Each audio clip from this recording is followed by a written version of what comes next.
Hey everyone, today we're going to talk about annuity alternatives.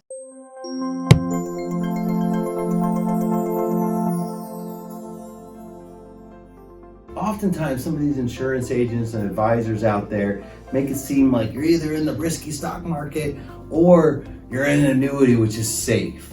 And there's really no in between, right? But I want to talk to you about some strategies that do find that middle ground, that are ways to manage risk and can really help add value to your retirement, provide more flexibility, and provide a much more diversified and all-weather approach to your retirement.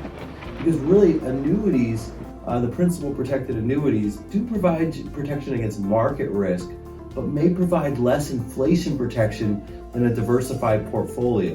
And so I think this understanding how to manage risk in retirement as part of a diversified asset allocation, one, I think it's going to help you use annuities more wisely, but then two, it's going to help you manage risk in retirement much more efficiently and have you ready to handle whatever markets throw at you for the next 20 to 30 years of your retirement.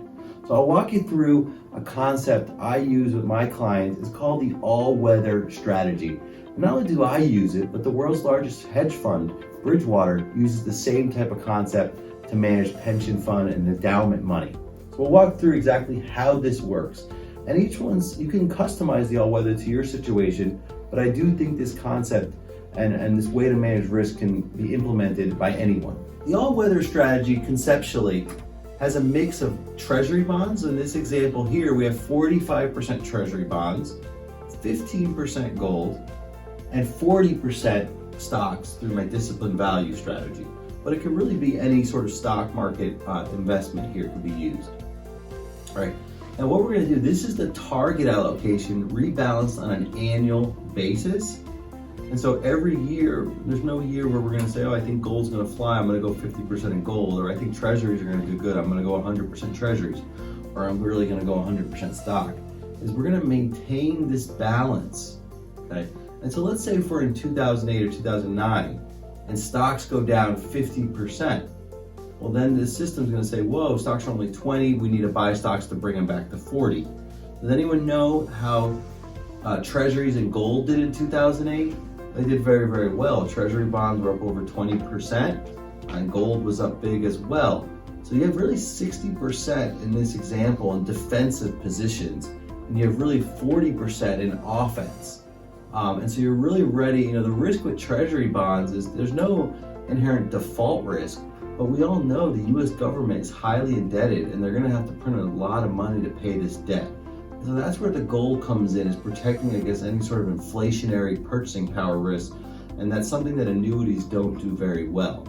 And so if you really understand this and think about this, and it's something I could show you more really the last 100 years of economic cycles, and if you study that, you can see that this all-weather strategy would have been able to navigate it with very low volatility and a lot lower volatility than traditional portfolios did. So it's really this understanding. So if gold spikes and becomes 30% of the account, it's going to say, whoa, we got to sell here and move those percentages back to our target. I hope that makes sense, and I hope that helps you understand how to manage risk in retirement. So it's really understanding that concept of rebalancing. That maybe it doesn't make sense to have all your money in stocks in retirement, but at the same time understanding that if to keep a target and stick to that target over time is what's going to help you take advantage of the market's ups and downs. For example, if your target is 50% stocks, 10% gold, and then the rest in bonds, you're going to have to maintain that target over time. So really, if stocks go down, well, good thing you have 50-60% of your account in defensive positions. You're going to be able to rebalance into the low stock market. And then as stocks are doing well, you're going to shave off some of those gains into the defensive positions. And that's really going to help you create an all-weather portfolio for your retirement. Now, the way that annuities fit in is you really want to see if those annuities add any value to your retirement. Can they give you more upside to the market without increasing your risk? Can they outperform the fixed income or the treasury part of your account? And that's how you're going to do it. So I hope that helps, and until next time.